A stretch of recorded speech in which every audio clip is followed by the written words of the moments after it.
Hello, wonderful people. Thank you for following the Ancient Word devotion. Today we'll be concluding our series, Mind Shift, and we'll be focusing on our third mind shift lesson, being joyful. My name is Andy Simpson.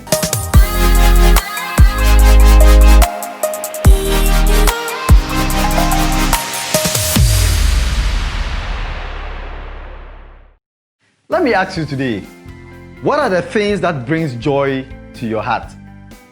Is it the house, the car, marriage, job, or what? See, there are several things in our lives that we think brings joy to our heart. Everybody wants to be joyful. I want to be joyful. You want to be joyful. But here is our mind shift principle when it comes to being joyful. My joy isn't based on what happens to me, but what God is doing in me and through me. It's not what happens to me, but it's what God is doing in me and through me. And that's why in the middle of a house arrest in a Roman prison, Apostle Paul could write a beautiful letter, knowing very well that he could be executed in that moment. Listen to what he writes in Philippians chapter 2, verse 17. But even if I am being poured out like a drink offering on the sacrifice and service coming from your feet, I am glad and rejoice with all of you. What does this mean to you? James chapter 1 verse 2 says, consider it pure joy, my brothers and sisters, whenever you face trials of many kinds.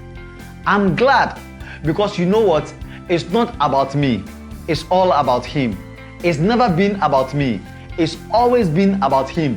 If I think like He thought, I can live like He lived. I will lose my life to find it, and therefore my joy isn't based on what anybody does to me or what happens to me. It's based on who He is and what He's doing in me and what He's doing through me. You can lock me up, but you can't shut me up. I'm here to glorify God and will not stop until the day I die.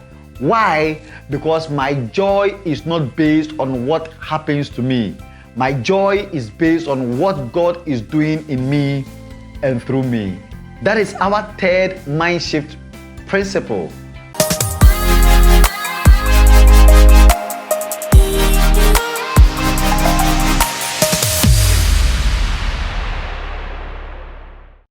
We hope you've enjoyed today's devotional. Please contact us or visit ancientwordbroadcast.org to share your prayer request or partner us as we spread the gospel across the globe.